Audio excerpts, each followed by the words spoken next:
All right, so today we're looking at this article, Love and Stockholm Syndrome. And there's just a ton of information here. So we'll dive right in. So the first part, as you read, just talks about how this syndrome got its name from the situation in Stockholm, Sweden. So looking here, it says, what type of situations do we see this happen in? Abused children, battered and abused women, prisoners of war, cult members, incest victims, criminal hostage situations, concentration camp prisoners, and controlling, intimidating relationships. And they said it's actually a survival technique. Things that or features that will be present: positive feelings by the victim towards the abuser or controller, negative feelings by the victim towards family, friends, authorities trying to rescue or support them, support of the abuser's reasons and behaviors, positive feelings by the abuser toward the victim, supportive behaviors by the victim, at times helping the abuser, inability to engage in behaviors that assist in the release or detachment. So we're covering this at the tail end of chapter 10, which is the last part, was talking about some parenting things in developmental psychology, and it talked about abused children. And so I tie this in for that reason. Also, in our sin-sick world that we live in, no doubt you will come into contact with people who are in abusive relationships or abused, people who have been abused, or you yourself. I pray that God protects you from this, but you could find yourself in an abusive situation. And then the psychology of it is just so distant. Like when you're in an abusive situation, your mind works in a very different way. And it's so bizarre from the outside looking in if you've never encountered it. So this is something I see very applicable to life. All right, so here are 4 situations that can be found in severe abuse or abusive relationships. The presence of a perceived threat to one's physical or psychological survival, the presence of a perceived small kindness, isolation from perspectives other than those of the abuser, and the perceived inability to escape the situation. All right, so the perceived threat to one's physical, psychological survival. The idea here is if you don't stay in the relationship, bad things are going to happen. The second one, the small kindness. So this is the idea that the abuser, the controller, shows the victim a small kindness, whether that's a gift, whether that's not being abusive when the victim thinks they're going to get abused. So in the eyes of the controller, they'll say, you know, you deserve to be abused for this, but I'm not going to do it as a show of my concern or love for you or whatever. So this perception of a soft side. And oftentimes this soft side is like the person tries to establish themselves as the real victim. Like you think you're the victim, but actually I'm the victim because of all these offenses that have happened in my life, etc. Which is really kind of sickening. Blaming all kinds of things for their problems. All right, isolation for perspectives other than those of the captor. This idea of walking on eggshells. So if you're in an abusive relationship, then everything, or you become driven by the avoidance of pain, the avoidance of abuse. And so you isolate yourself from other perspectives because, or the abuser tries to isolate you from other perspectives. So if your parents are saying, get out of this relationship, then the abuser is going to try to isolate you from your parents. And you're going to, so like in this example here, if a casual phone call from mom prompts a 2-hour temper outburst with threats and accusations, then you might just tell your mom, stop calling, to avoid that abusive situation. It says down here, some women will allow their children to be removed by child protective agencies rather than give up the relationship with their abuser. And how sad is that? But that's just how sickening these things can be. So what you see here, what happens is the abuser creates an atmosphere where the person who's the victim basically devotes all their energies to appeasing the abuser. It's a very selfish situation created by the abuser. All the victim is thinking about is, how can I keep the abusive person from going off? And that's not obviously a loving relationship. If all you're preoccupied with is how to keep your abuser happy all the time, then that's not a good relationship, obviously. So it also says in this section that victims turn on their family, fearing family contact will cause additional violence and abuse in the home. And it doesn't have to be abuse. If there's a controlling relationship, might not have abuse to it, but very deep control. So I know of a young man who got into relationship with a girl, and she was very emotionally needy, and would use her tears and her sadness to make this young man feel like he was the only one who could help her. He got very drawn in by this, felt like it was his mission to help this girl.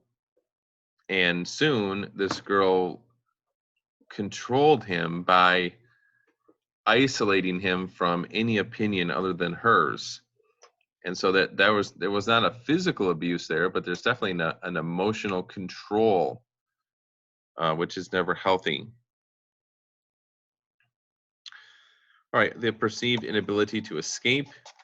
So the controller will often use all kinds of means to force you to keep you in the relationship, whether that's finances. So this is why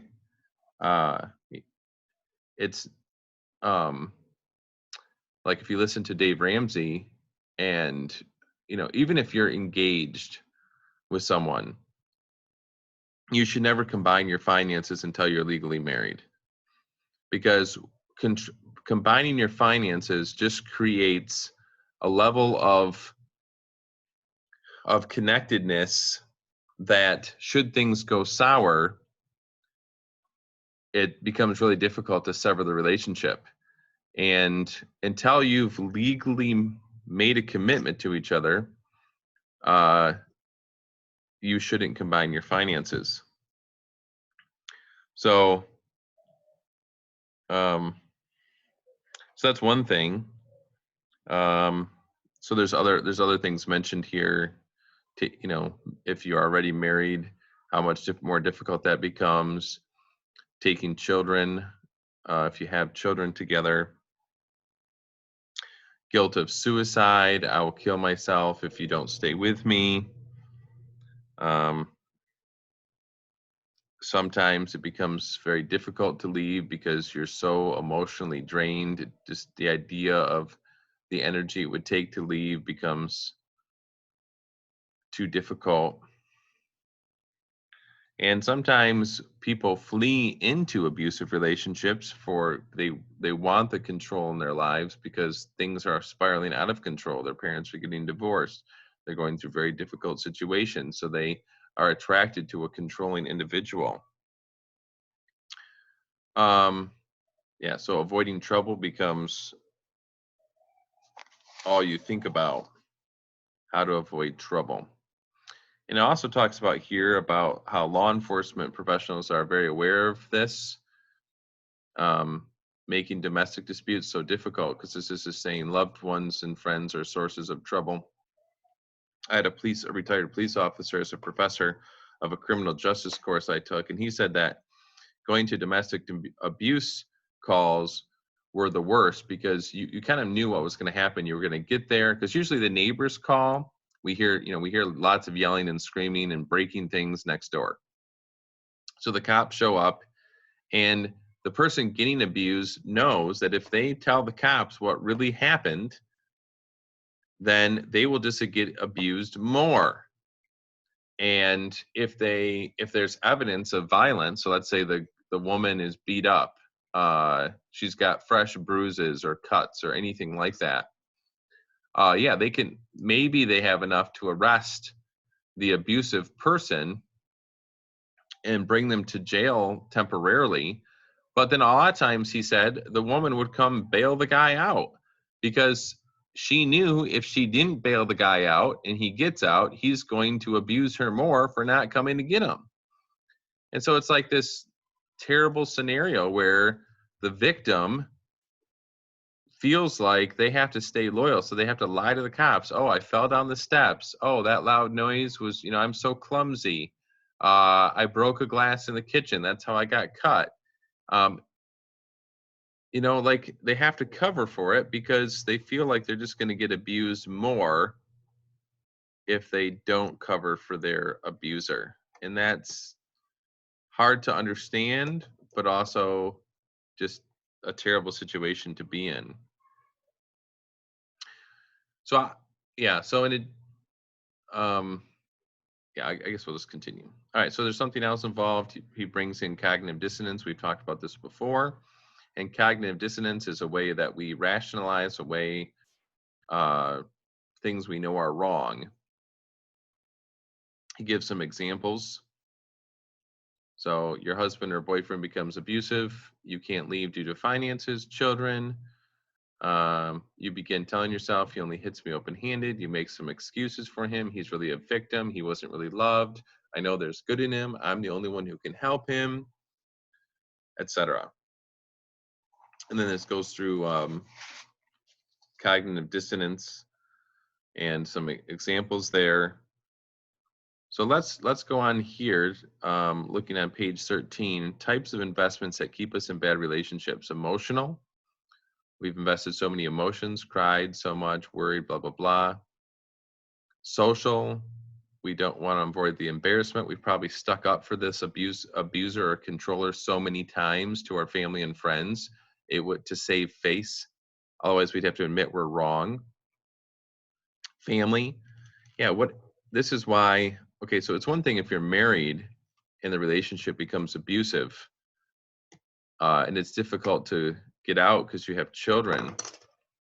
So that's a scenario. Financial, like I said, if you involve your finances with someone before you're married, or if you're married to a controlling person and they've taken complete control of the finances and you have no idea what's going on, that's never a good thing.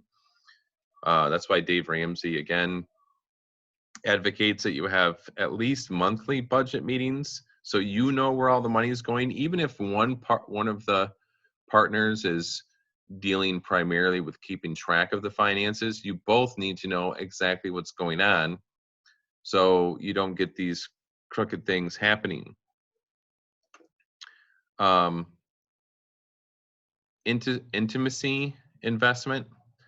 We often invest emotional and sexual intimacy. Some victims have experienced a destruction of their emotional and sexual self-esteem.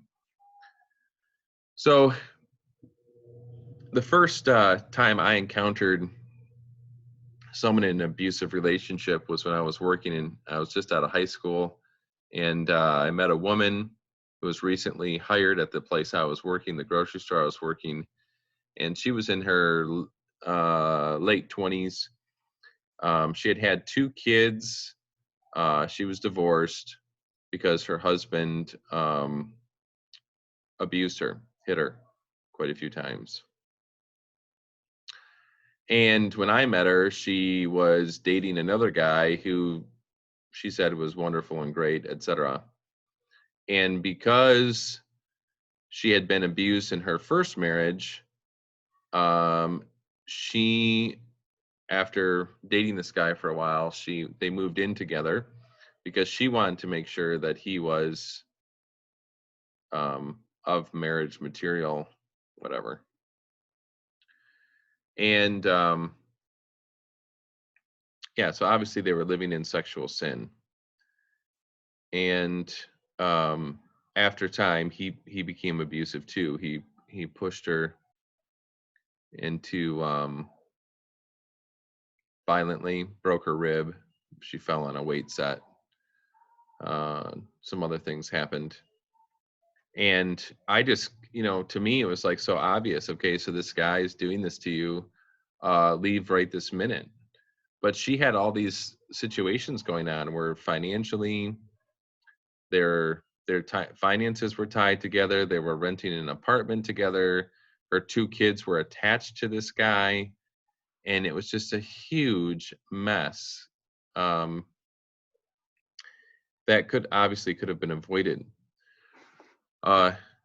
Some of the other abusive relationships that I have learned about, or knew people who were in them, one of the common threads is this intimacy investment.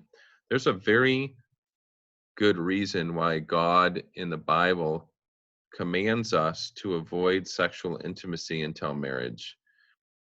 It's because sexual intimacy creates a bond that is not easily broken. And so what's very common, what happens is a controlling or abusive guy, obviously they know how to turn the charm on, right? So they turn the charm on, and you're in a relationship, and they're able to uphold this facade of being the best guy ever. And eventually they wear you down, and you start having sex. And then over time, you start to realize soon thereafter that this guy is not a good dude. It's kind of like a slow progression sometimes. And he's abusive, or, you start noticing other things that you really scare you.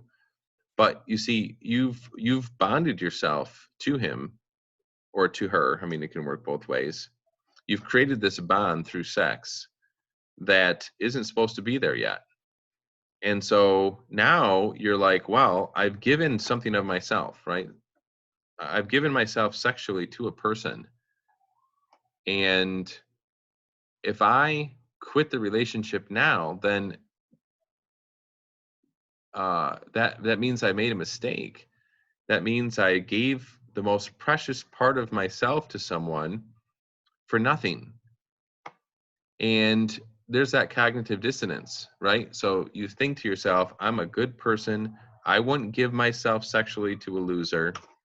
I wouldn't do that. So this, instead of saying this person's, a bad dude or a bad girl, and I made a mistake, we often cover it up and say, no, this is actually a really good person, and my job is just to help them. I alone can save them. And so you stay in this bad relationship because leaving the relationship would make you admit that you made a huge mistake giving yourself to someone who is not a good person. And I've seen this many times in my life, through, friends and acquaintances who have done this, both men and women. Women having children with men outside of marriage, and they won't leave the relationship even though you can see it's terrible, because they're trying to prove to everyone, you're all wrong, I really saw something good in this person, and I need to stay in the relationship till I can prove it, and it just never happens. Or you see it with women who want to control men, and so they become involved sexually, and then the men have a hard time escaping the relationship because they've involved themselves. And sometimes women get pregnant on purpose uh, to bring children to keep the men in the relationship. That sounds really terrible, but that happens. And these are all reasons why God is so loving to prohibit sexual intimacy outside of marriage, because it causes so many problems. Um, once you're in, once you've dated and hopefully you go to premarital counseling, and you really understand this person and your family approves of this person, and like I said, you've gone through counseling and such, and then you get married and you make a lifetime commitment to one another, that's a completely different circumstance than getting involved with someone sexually that you're not married to and you don't really know who these people are. And sex changes things forever because it binds you in a way that you're not supposed to be bound together unless you're married. So that's how that relates, the intimacy investment. So yeah, so a lot of times those in these controlling relationships, they've thrown all their eggs in one basket. This relationship becomes the only thing that defines them in their life, and it's very hard for them to leave. Yeah, so the bottom says the more dysfunctional the situation, the more dysfunctional our adaptation and thoughts to survive. I knew another girl that I met when I was working a job in college, and she was in an abusive relationship, and the guy threatened all kinds of violence if she tried to leave. She didn't know what to do. She was pregnant at the time with his baby, and she was just terrified. She had no idea how to get away from this guy, and you could just see it in her eyes. She was she was probably 19, 20 years old, and she was just thinking to herself, how did I get into this mess where I'm with this guy who hits me and I'm pregnant with this child? And you just cry. What else can you do? When uh, I when she was telling me this and asking me what to do, and what did I had no idea. I wasn't prepared to try to help her through something like this. Just overwhelming what your choices, the road that they can lead you on. We need God's grace to guard us. Right. So then the last piece is just advice. If you find yourself like I did in several situations where people are asking you for advice, or you figure out this relationship stuff, and they're in this kind of relationship, and they ask you, like, what do I do? Well, and then so here's some guidelines, and you can read through those. But basically, the summary is you want to stay in contact in a non-threatening kind of way to the abuser. So you want to have your weekly phone call, or send cards occasionally, remember birthdays and holidays, nothing threatening. And you can't, every time you talk to the person, be telling them, you need to get out of this relationship, you need to leave right now. They probably know that if you've told them once. So now you just want to assure them that you are there financially, you are there emotionally. If they ever choose to leave, you will help them. They need to know that, and that you care about them enough to stay in their life in whatever capacity you can. And that's very difficult to do well. So it says when the victim is out of the home, it's often best to establish predictable scheduled contacts. Calling every Wednesday evening is a lot better than random calls. Contacts that provide information but not questions are also not as threatening. Oh, just a note to let you know that your brother got a jet, whatever, that type of thing. Love you. Don't invent holidays. Oh, it was Sigmund Freud's birthday, so I just thought I would touch base. So don't do things like that. So the goal is keep in contact, but not put pressure on them. And down here, victims might slightly open the door, provide information about the relationship, or hint they may be considering leaving. When the door opens, don't jump through the Marines behind you. Just, hey, your family's here. Hey, um, I'm always here. I'm only a phone call away. Whatever you need, those type of things.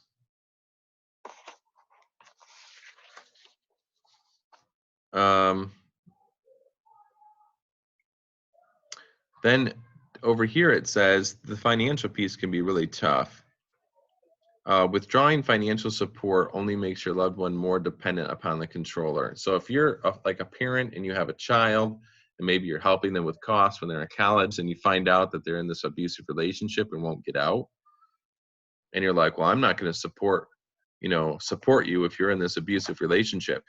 Well, if you pull your support completely, that just makes them more dependent on the abusive person, which is exactly what the abusive person wants.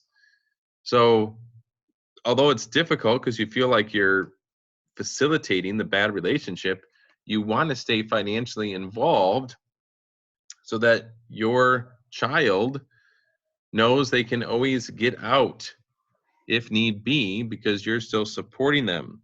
So if you cut all ties, that makes them more dependent on the abuser. So then in the final thoughts, when the victim decides to end the unhappy relationship, it's important that they view the loved one as supportive, loving, understanding, not a source of pressure, guilt, or aggression. And then down here, it's been said that knowledge is power. Hopefully this knowledge will prove helpful and powerful to victims and their loved ones. So if you ever find yourself in an abusive relationship, or if you know someone who's in an abusive relationship and you want to help them.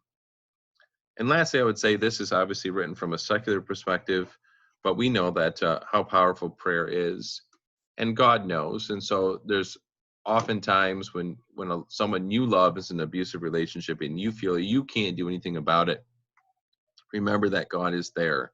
And so you can pray and cast all your cares upon God and trust that He will care for this person even when you can't physically be there to care for them. And that's really difficult to do, but absolutely necessary. And then you can pray for opportunities to be useful to help this person, and that God would care for them even when you cannot reach them. So hopefully that's helpful to understand what all is involved in Love and Stockholm Syndrome article.